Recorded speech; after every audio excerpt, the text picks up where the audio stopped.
জি24 ঘন্টা আপনাদের কথা দিয়েছিল যে দিল্লি বিস্ফোরণের সমস্ত আপডেট সবার আগে আমরাই আপনাদের দেখাবো। তাই নতুন আপডেট নিয়ে এই মুহূর্তে আমি রয়েছি এবং এই মুহূর্তে যে আপডেট পাওয়া যাচ্ছে দিল্লি বিস্ফোরণের এই ঘটনা, সেই ঘটনায় গ্রেফতারি বেড়ে হলো 6। এর আগেই 4 জনকে গ্রেফতার করা হয়েছিল আর এবার যে খবর পাওয়া যাচ্ছে 6 জন গ্রেফতার হয়েছে এই ঘটনায়। দিল্লি বিস্ফোরণের যে ঘটনা, সেই ঘটনায় 6 জন গ্রেফতার হয়েছে বলে খবর পাওয়া যাচ্ছে। নতুন এই আপডেট দিল্লি বিস্ফোরণের একের পর এক তথ্য আপনাদের সামনে জি24 ঘন্টা তুলে ধরেছে। সবার প্রথম একেবারে আমরাই তুলে ধরেছি আপনাদের সামনে সেই আপডেট। আর এবার যে তথ্য পাওয়া যাচ্ছে 4 জন এর আগে জম্মু কাশ্মীর পুলিশের হাতে গ্রেফতার হয়েছিল আর এবার আরও 2 জনকে গ্রেফতার করা হয়েছে। সব মিলিয়ে গ্রেফতারি বেড়ে 6। মুজাম্মিল, শাকিল, শাহিন, শাহিদ, আদিল আহমেদ, মুফতি ইরফানকে নিজেদের হেফাজতে নিয়েছে এনআইএ।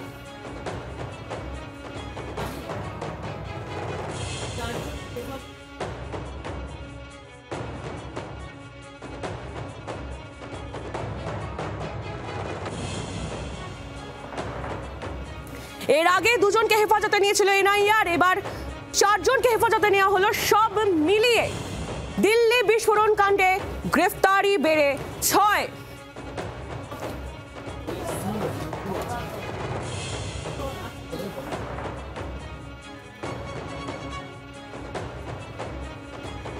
আর এবার এক হাফিজ সাইদের কথা আপনাদের বলবো। হাফিজ সাইদ নামটা শুনলেই নিশ্চয়ই চমকে উঠলেন, কিন্তু চমকানোর কিছু নেই, কারণ এই হাফিজ সাইদ তিনি একজন মৌলভী, তবে সেও কিন্তু জঙ্গি কার্যকলাপের সঙ্গে যুক্ত। আর তাই এই মুহূর্তে সে পুলিশের রাডারে। যে তথ্য পাওয়া যাচ্ছে এই মৌলভীকে ইতিমধ্যেই হেফাজতে নেওয়া হয়েছে এবং বিভিন্ন তথ্য, বিভিন্ন আপডেট আপনাদের সামনে আমরা তুলে ধরবো। এই মৌলভী তাকে ইতিমধ্যেই হেফাজতে নিয়েছে পুলিশ।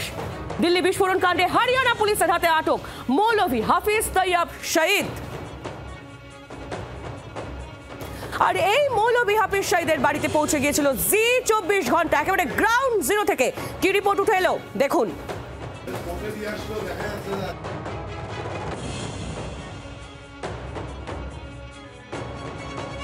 पुलिस जो आपके बड़े भाई तैयब है, आपके भतीजे फरहान और राशिद को जो डिटेन किया है, जो पूछताछ के बोला है, क्या कह के ले गया?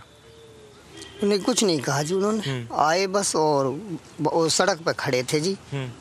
जैसा वहाँ बता रहे थे हम बाद में पहुँचे, बस गाड़ी आई थी और गाड़ी में से पुलिस वाले उतर के उन्होंने हाफ साहब वो भी सड़क पे ही खड़े थे जी, भाई भी, बस उनको बिठा के और लेके चले।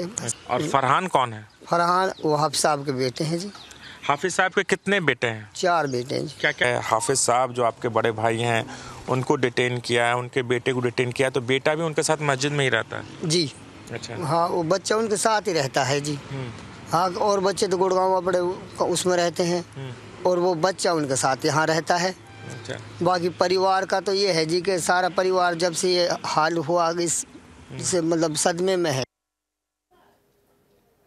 আর এবার যে তথ্য আপনাদের সামনে তুলে ধরবো, যে ছবি আপনাদের সামনে আমরা তুলে ধরবো, আপনারা জানেন যেমনটা আপনাদের বলছিলাম যে এনআইএ এর হাতে ইতিমধ্যেই 4 জন আটক হয়েছে। 4 জনকে হেফাজতে নিয়েছে এনআইএ, যাদেরকে জম্মু কাশ্মীর পুলিশ গ্রেফতার করেছিল দিল্লি বিস্ফোরণ কাণ্ডে। আর এবার তাদেরকে পাটিয়ালা কোর্টে নিয়ে যাওয়া হচ্ছে। সেই ছবি একেবারে এক্সক্লুসিভলি তুলে ধরবো আপনাদের সামনে, যেখানে কোর্টে প্রোডাকশনের জন্য নিয়ে যাওয়া হচ্ছে এই 4 জন অভিযুক্তকে। দিল্লি বিস্ফোরণ কাণ্ডের আপডেট আপনাদের হাতে, এনআইএ এর হাতে আটক যে 4 জন, সেই 4 জনকে এই মুহূর্তে নিয়ে যাওয়া হচ্ছে পাটিয়ালা কোর্টে। মুজাম্মিল, শাকিল, শাহিন, শাহিদ, আদিল আহমেদ এবং মুফতি ইরফানকে নিজেদের হেফাজতে নিয়েছে এনআইএ আর এবার তাদের আদালতে পেশ করার ছবি এই মুহূর্তে আপনাদের সামনে।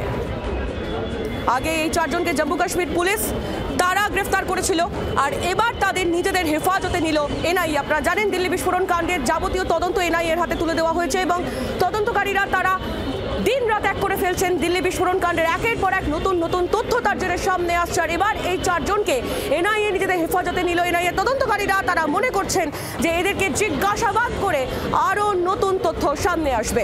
জম্মু কাশ্মীর পুলিশের থেকে এবার নিজেদের হেফাজতে এনআইএ নিল এই 4 জনকে। মুজাম্মিল, শাকিল, শাহিন, শাহিদ, আদিল আহমেদ এবং মুফতি ইরফান তাদেরকে নিজেদের হেফাজতে নিল এনআইএ। কোর্ট প্রোডাকশনের ছবি এই মুহূর্তে আপনারা দেখতে পাচ্ছেন।